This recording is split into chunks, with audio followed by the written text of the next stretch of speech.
ത്രിയേക ദൈവത്തിൻ്റെ അതിപരിശുദ്ധ നാമം വാഴ്ത്തപ്പെടുമാറാകട്ടെ. കർത്താവിൽ പ്രിയ വിശ്വാസികളുടെ സമൂഹമായി നിങ്ങളെ എവരെയും പ്രഭാതവചനത്തിലേക്ക് വളരെ വിനീതമായി സ്വാഗതം ചെയ്യുന്നു. ഇന്ന് ധ്യാന വിഷയമായി കൊണ്ടുവന്നിരിക്കുന്നത് മോശയുടെ ന്യായപ്രമാണത്തിൽ മുഖ്യ കൽപ്പന ഏത്? മോശയുടെ ന്യായപ്രമാണത്തിലെ മുഖ്യ കൽപ്പന ഏത്? പരിശുദ്ധനായ മത്തായി ശ്ലീഹായുടെ രക്ഷാസുവിശേഷം 22-ാം അധ്യായം 36 മുതൽ 40 വരെയുള്ള വേദഭാഗം വായിക്കുമ്പോൾ നമുക്കതിൽ നിന്നും മനസ്സിലാകുന്നത്, ഒരു ന്യായപ്രമാണത്തിൽ ഏത് കൽപ്പന വലുത് എന്ന് ചോദിക്കുന്ന ഒരു ഭാഗമാണ് നാം ഇവിടെ കാണുന്നത്. യേശുവിനോട് നിന്റെ ദൈവമായ കർത്താവിനെ നീ പൂർണ്ണ ഹൃദയത്തോടും പൂർണ്ണ ആത്മാവോടും പൂർണ്ണ മനസ്സോടും കൂടെ സ്നേഹിക്കണം. ഇതാകുന്നു വലിയതും ഒന്നാമത്തേതും ആയ കൽപ്പന.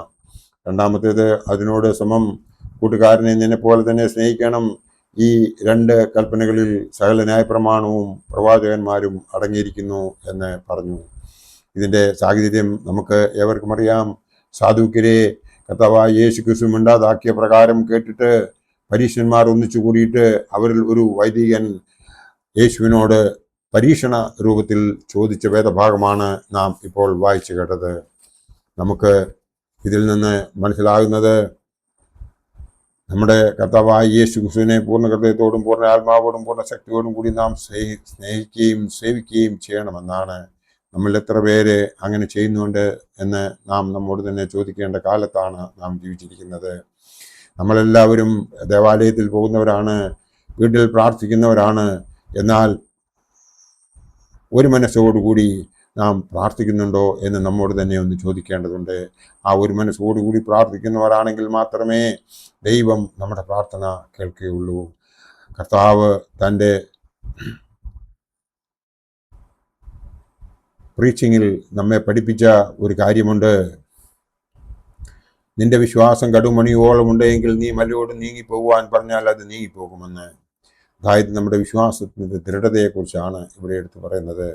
ആ വിശ്വാസത്തിൻ്റെ ദൃഢത നമ്മൾ അളന്നു നോക്കാതെ നമ്മൾ ഒരു ജൽപ്പനമെന്ന രീതിയിൽ പ്രാർത്ഥിക്കുകയും നമ്മൾ അതിൽ സന്തുഷ്ടി പ്രാപിക്കുകയും ചെയ്യുന്ന കാലത്ത് നാം ഇപ്പോൾ ജീവിക്കുന്നു. കാരണം നമ്മുടെ പിതാക്കന്മാർ നമ്മളോട് പറഞ്ഞു തന്നത്, പ്രാർത്ഥിക്കുന്നതിന് മുമ്പ് അതിനുള്ള ഒരു അറ്റ്മോസ്ഫിയർ, അതായത് ഒരു അന്തരീക്ഷം ഉണ്ടാക്കണമെന്നാണ്. അതിനായിട്ടാണ് ഭക്തിഗാനങ്ങൾ ആലപിക്കുന്നതിനും വചനം വായിച്ച് ഗ്രഹിക്കുന്നതിനും ഒക്കെയും അവർ നമ്മെ പഠിപ്പിച്ചത്. ഇതിനുശേഷം ഒരു മനസ്സോടെ നമ്മൾ എവിടെ ഇരിക്കുന്നു അവിടെ തന്നെ നമ്മുടെ മനസ്സ് കേന്ദ്രീകരിച്ചുകൊണ്ട് കർത്താവിൻ്റെ പാദത്തിൽ സമർപ്പിച്ചുകൊണ്ട് നാം പൂർണ്ണ ഹൃദയത്തോടും പൂർണ്ണ ആത്മാവോടും പൂർണ്ണ ശക്തിയോടും കൂടി ദൈവത്തോട് നാം പ്രാർത്ഥിക്കുന്നുവെങ്കിൽ ദൈവം നമ്മുടെ പ്രാർത്ഥന കേൾക്കും. അതിന് യാതൊരു സംശയവുമില്ല. അങ്ങനെ നമുക്ക് ആ അനുഭവത്തിലൂടെ നമ്മൾ പലരും നമുക്ക് സാക്ഷ്യങ്ങൾ പറയുവാൻ കാണും, അതിന് സംശയമില്ല.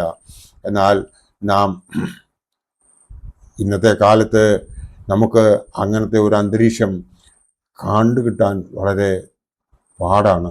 കാരണം എല്ലാവരും ആദ്യം അവരുടെ ഈ ലോക സുഖത്തിന് വേണ്ടിയിട്ടുള്ള കാര്യങ്ങളൊക്കെയും ചെയ്ത് തീർത്തതിന് ശേഷം സമയമുണ്ടെങ്കിൽ പ്രാർത്ഥിക്കാമെന്ന് തീരുമാനിക്കുന്ന ഒരു ലോകത്താണ് നാം ജീവിക്കുന്നത്.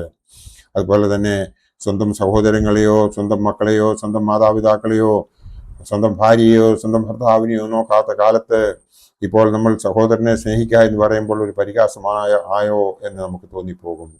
എന്നാൽ ദൈവമായ കർത്താവ് അവൻ തൻ്റെ ആ പരസ്യ ശുശ്രൂഷ കാലത്ത് നമ്മോട് പറഞ്ഞ കാര്യമാണിത്. ഇത് നാം കൃത്യമായിട്ട് മനസ്സിലാക്കുന്നുവെങ്കിൽ നമുക്ക് അപ്പോൾ മനസ്സിലാവും നമ്മൾ എങ്ങനെയാണ് പ്രാർത്ഥിക്കേണ്ടതെന്നും എങ്ങനെ നമ്മൾ മനസ്സിനെ ഒരുമനപ്പെടുത്തണമെന്നും എങ്ങനെ നമ്മൾ ഏകാഗ്രതയോടുകൂടി നമ്മുടെ നല്ല ആവശ്യങ്ങളെ അവൻ്റെ മുമ്പിൽ സമർപ്പിച്ചു കഴിഞ്ഞാൽ അത് നമുക്ക് സാധിച്ചു കിട്ടും എന്നുള്ളതിന് യാതൊരു സംശയവുമില്ല. അത് സാധിച്ചു കിട്ടണം എന്നുണ്ട് എങ്കിൽ നാം ഓരോരുത്തരും നമ്മളെ തന്നെ ഒന്ന് തയ്യാറാക്കേണ്ടതുണ്ട്. അങ്ങനെ തയ്യാറാക്കണമെന്നുണ്ടെങ്കിൽ ആദ്യം നമ്മുടെ മനസ്സിനെ ശുദ്ധീകരിക്കുകയാണ് വേണ്ടത്.